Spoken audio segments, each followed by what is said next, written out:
Güneş, Dicle ve Fırat nehirlerinin arasındaki uçsuz bucaksız ovanın üzerinde yükselirken, insanlık tarihinin en büyük sessizliği, tarihin ilk çivi darbesiyle bozulmak üzereydi. Yaklaşık 5500 yıl önce, bugün Irak toprakları olarak bilinen Güney Mezopotamya'da medeniyetin saati aniden hızlanmaya başladı. Bu topraklarda ortaya çıkan halk, kendilerine siyah başlılar diyen Sümerlerdi. Ancak onların gelişi, tarihin alışılagelmiş yavaş evrimsel sürecine pek uymuyordu. Çevrelerindeki topluluklar henüz avcı toplayıcılığın ve basit tarımın ilk basamaklarındayken, Sümerler devasa şehir devletleri, karmaşık bir bürokrasi ve dönemine göre imkansız görünen bir teknolojiyle tarih sahnesine fırladılar. Tarihçiler bu duruma Sümer problemi adını verirler. Çünkü bu halkın kökeni belli değildir. Köklerinin hangi topluluğa dayandığı hala bilinmiyor. Ama asıl mesele kökleri değil, dilleridir. Sümerlerin konuştukları dil tamamen izole bir dildir. Bilinen hiçbir dil ailesiyle akrabalığı yoktur.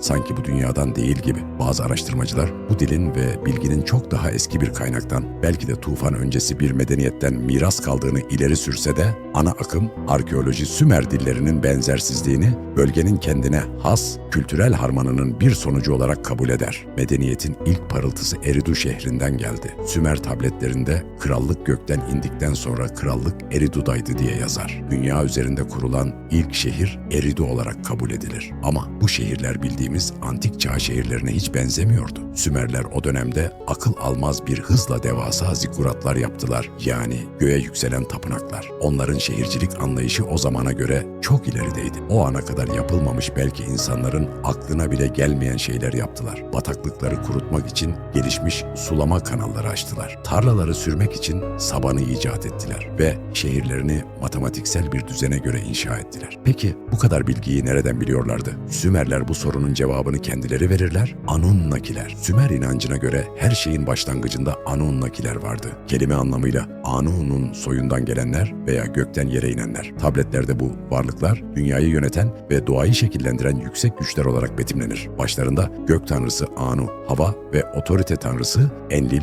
ve bilgelik su tanrısı Enki bulunur. Sümerler medeniyetin kurallarını, sanatını, hukukunu ve teknolojisini Me adı verilen kutsal nesneler aracılığıyla bu varlıklardan öğrendiklerine inanıyorlardı. Ancak günümüzde bu kadim tabletlerin çevirisi konusunda bir ayrışma söz konusudur. Zekariya Sitchin gibi bazı araştırmacılara göre Anunnakiler aslında Nibiru adındaki başka bir gezegenden gelen antik çağ astronotlarıdır. Bu teoriye göre onlar atmosferlerini onarmak için gerekli olan altını çıkarmak üzere dünyaya inmişlerdir ve insanları iş gücünde kullanmak için genetik olarak geliştirmişleridir. Ancak akademik arkeoloji bu iddialara aşırı yorumlama der ve yazılan bazı yazıların dilbilimsel hata olduğunu savunarak reddeder. Bilim insanlarına göre bu anlatılar, Mezopotamya halkının anlamlandıramadığı doğa olaylarını dini inançlarına göre ilahi bir dille sembolize etmesidir. Yine de Sümerlerin sahip olduğu bilimsel derinlik şaşırtıcıdır. Bugün bir saatin 60 dakika,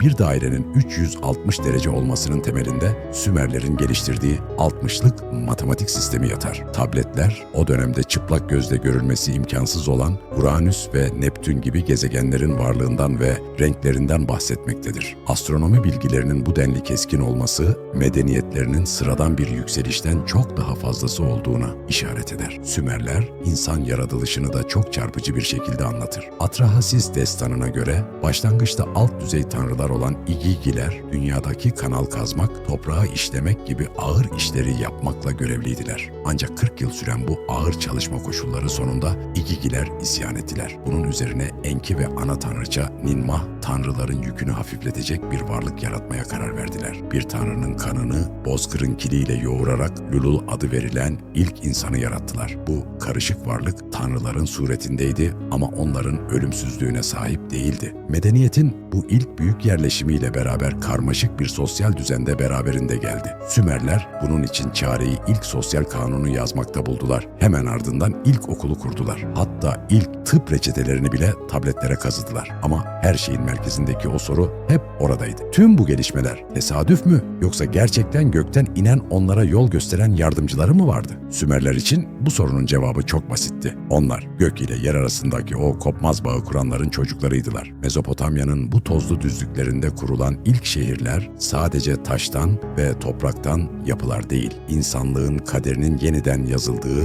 laboratuvarlardı. Sümerlerin mirası bugün kullandığımız takvimden, konuştuğumuz dillere, inandığımız dinlerden, baktığımız yıldızlara kadar her yerdedir. Onlar, tarihin karanlık dehlizlerinden aniden yükselen bir meşale gibi, insanlık medeniyetinin yönünü sonsuza dek değiştirdiler. Tarih, bazen eksik parçaları binlerce yıl sonra bulunan bir yapboz gibidir. Sümerler ise o yapbozun en temel ve en gizemli parçası olarak Mezopotamya'nın şafağında parlamaya devam etmektedir. Zamanının durmadığı ve akmaya devam ettiği bu dünyanın her saniyesinde Sümerlerin sessiz imzasını bulabilirsiniz. Yani aslında Sümerler o kadar gelişmiş bir medeniyetti ki bilim hala onların bıraktığı izlerde ilerlemeye devam ediyor. Bugün kolunuzda ki saate baktığınızda veya harita üzerinde yönünüzü bulmaya çalıştığınızda Mezopotamya topraklarında binlerce yıl önce geliştirilmiş bir zekanın meyvelerini kullanıyorsunuz. Sümerler dönemin matematiği ve astronomisinde o kadar ilerlemiştir ki bu dönemin bilim insanları hala hayretle bu bilgileri nereden aldıklarını araştırıyorlar. Her şey sayıların diliyle başladı. Sümerler bugün kullandığımız onluk sistemin yerine 60'lık sayı sistemini geliştirdiler. Bu seçim bir tesadüf değildi. 60 sayısı 1, 2, 3, 4, 5, 6, 10, 10, 2, 15, 20 ve 30 gibi çok sayıda böleni olan eşsiz bir sayıdır. Bu matematiksel deha sayesinde bir saati 60 dakikaya, bir dakikayı 60 saniyeye böldüler ve bir dairenin iç açısını 360 derece olarak belirlediler. Zamanı ve mekanı parselleyen bu sistem aradan geçen milenyumlara rağmen hala medeniyetimizin temel iskeletini oluşturmaktadır. Bir Sümer yazıcısı için sayılar sadece nicelik değil, evrenin işleyişini açıklayan kutsal bir frekanstı. Sümerlerin gökyüzüne de çok büyük ilgisi vardı ama bu saf bir ilgiden çok öte, çok daha derindi. Tabletler Sümerlerin güneş sisteminin yapısını inanılmaz bir hassasiyetle bildiğini göstermektedir. Binlerce yıl öncesine ait bazı silindir mühürlerde güneş merkezde olacak şekilde tüm gezegenlerin doğru sıralamayla resmedildiği görülür. En şaşırtıcı olanı ise çıplak gözle görülmesi imkansız olan ve ancak 18. ve 19. yüzyıllarda modern teleskoplarla keşfedilebilen Uranüs ve Neptün gezegenlerinin varlığından, hatta bu gezegenlerin renklerinden bahsetmeleridir. Modern astronominin yüzyıllarca gezegen X olarak aradığı kütlelerin izine Sümerler yukarıdaki su evi gibi metaforlarla çoktan rastlamışlardı. Ama onların bizim gibi teleskopları, bilgisayarları ve ileri teknolojileri yoktu. Peki tüm bunların olmadığı bir çağda bu bilgileri nasıl bilebilirlerdi? Sümerlerin bu soruya cevabı nettir. M'ler. Onların inancına göre M adı verilen kutsal güçler. Tarımdan hukuka, astronomiden sanata kadar medeniyeti oluşturan tüm teknolojik ve kültürel bilgi paketlerinin bütünüydü. Bu bilgiler insanlığa tanrıların elindeki o gizemli el çantaları veya kutsal nesneler aracılığıyla aktarılmıştı. Enki bu bilgilerin koruyucusuydu ve onları seçilmiş şehirlere, krallara ve rahiplere parça parça emanet etmişti. Bu noktada felsefi bir derinlik karşımıza çıkar. Bilgi yavaş bir birikim midir yoksa bir armağan mı? Ana akım arkeoloji, Sümerlerin başarısını Mezopotamya'nın verimli topraklarının ve toplumsal organizasyonun doğal bir sonucu olarak görse de Sümerlerin birdenbire tarih sahnesine bu kadar donanımlı çıkması ani parlama teorisini tetikler. Onlar gökyüzünü sadece gözlemlemiyor, adeta okuyorlardı. Yıldızların hizalanmasıyla mevsimleri, selleri ve krallıkların kaderini tayin eden bir kozmik takvim oluşturmuşlardı. Sümerlerin kozmik haritaları, bugünkü bilimin bile ancak yeni keşfettiği geç bombardıman dönemlerini ve gezegenlerin oluşum süreçlerini, Tiamat ve Marduk çarpışması gibi sembolik bir dille de olsa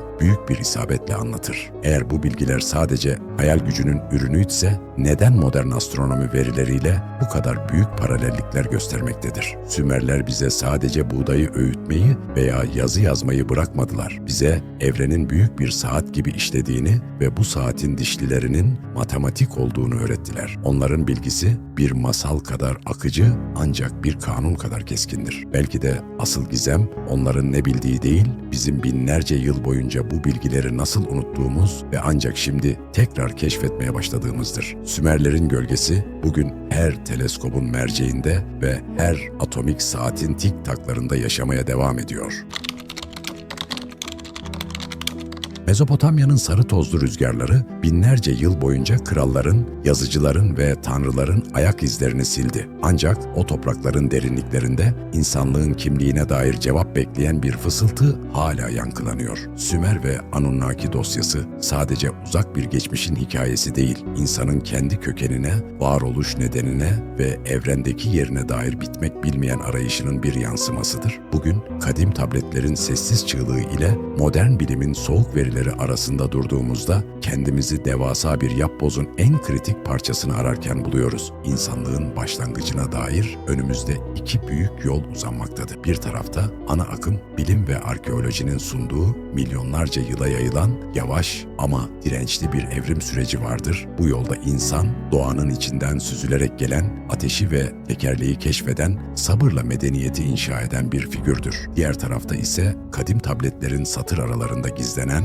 antik müdahale teorisinin sarsıcı iddiası yer alır. İnsanın gökten inenler tarafından bilinçli bir dokunuşla bir genetik laboratuvarda şekillendirildiği fikri, kaynaklara göre yaratılan bu ilk varlığa yani Lulu'ya karışık olan bir tanrının kanı ile yeryüzünün balçığı karıştırılarak can verilmiştir. Bu iki bakış açısı aslında birbirini yok etmek zorunda olan rakipler değil, insanlık tarihinin iki farklı kutbudur. Belki de evrimin o muazzam nehrine tarihin bir noktasında dışarıdan bir damla bilgelik akmıştır. Sümerlerin matematik, astronomi ve şehircilikte sergilediği o imkansız ani parlama bu iki teorinin kesiştiği yerdedir. Bugün hala 1 saate 60 dakikaya bölüyor. Daireyi 360 dereceyle ölçüyorsak bu sadece Sümerlerin dehası değil, belki de onlara emanet edilen o kozmik bilginin yani Meler'in bir sonucudur. Kadim anlatılarda geçen 7 emanet yazı, matematik, astronomi, tarım, metalurji, sulama ve takvim aslında medeniyetimizin yapı taşlarıdır. Kaynaklarda yer alan spekülatif anlatılara göre bu bilgiler büyük bir felaketin ardından insanlığın tekrar ayağa kalkabilmesi için yeryüzünün farklı köşelerine tohumlar gibi serpilmiştir. Ziusudra'nın gemisi sadece canlıları değil, bir anlamda bu bilgeliği de suların üzerinden geleceğe taşımıştır. İster fiziksel bir gemi, ister sembolik bir muhafaza olsun, tufan hikayesi bize insanın her döngüde yeniden doğma ve unuttuklarını hatırlama yeteneğini anlatır. Günümüzde yapay zeka ve dijital teknolojiler aracılığıyla bu kadim dilleri yeniden çözmeye başladığımızda mesajın zamansızlığı daha net ortaya çıkmaktadır. Kaynaklarda bahsedilen o gizemli uyarıda dendiği gibi biz döngünün başında gelenleriz. Biz sizdik, siz de bizsiniz. Bu ifade tarihin doğrusal bir çizgiden ziyade devasa bir daire olduğunu, her yükselişin bir düşüşü, her sonun ise yeni bir başlangıcı gebe olduğunu hatırlatır. Belki de Anunnakiler olarak adlandırılan o göksel varlıklar aslında bizim kendi geleceğimizin aynadaki bir yansıması ya da çoktan unutulmuş bir geçmişin yankısıdır. Tarihi sadece geçmişin bir kaydı olarak değil, bir gelecek bilimi olarak görmek gerekir. Çünkü geçmişini anlamayan bir tür geleceğini de kurgulayamaz. Sümerlerin tozlu tabletleri bize sadece kerpiçten şehirleri değil, gökyüzüne bakma cesaretini ve bilginin kutsallığını miras bırakmıştır. Onlar gökten inenlerin çocukları ya da evrimin en parlak zekaları olsun. Sonuç değişmez. Bizler yıldız tozu ve dünya balçığının o gizemli simyasıyla yoğrulmuş ebedi bir bilginin taşıyıcılarıyız. Sonuç olarak Anunnakiler ister Nibiru'dan gelen antik astronotlar, ister kadim insanın doğa güçlerine verdiği sembolik isimler olsun, bıraktıkları izler bugün her teleskobun merceğinde ve her kalemin ucunda yaşamaya devam etmektedir. İnsanlık kendi yaratılış mitini çözmeye çalışırken aslında sadece bir tarihi değil, kendi kaderini yeniden keşfetmektedir. Çünkü arayış hiç bitmez. Her keşfedilen tablet bir başka soruyu, her çözülen şifre bir başka gizemi doğurur. Belki de asıl büyük keşif, başımızı gökyüzüne kaldırıp yıldızlara bakarken gördüğümüz yabancının aslında aynaya baktığımızda gördüğümüz kişi olduğunu fark ettiğimiz gün gerçekleşecektir. İnsanlığın kökenine dair bu derin yolculuk aslında sadece bir başlangıç. Sümerlerin binlerce yıl önce kil tabletlere kazıdığı sırlar bugün hala modern dünyanın temellerinde fısıldamaya devam ediyor. Eğer siz de tarihin tozlu sayfaları arasındaki bu gizemleri bizimle birlikte aralamaya devam etmek isterseniz kanala abone olmayı ve bildirimleri açmayı unutmayın. Videoyu beğenerek bu araştırmaların daha fazla kişiye ulaşmasına destek olabilirsiniz.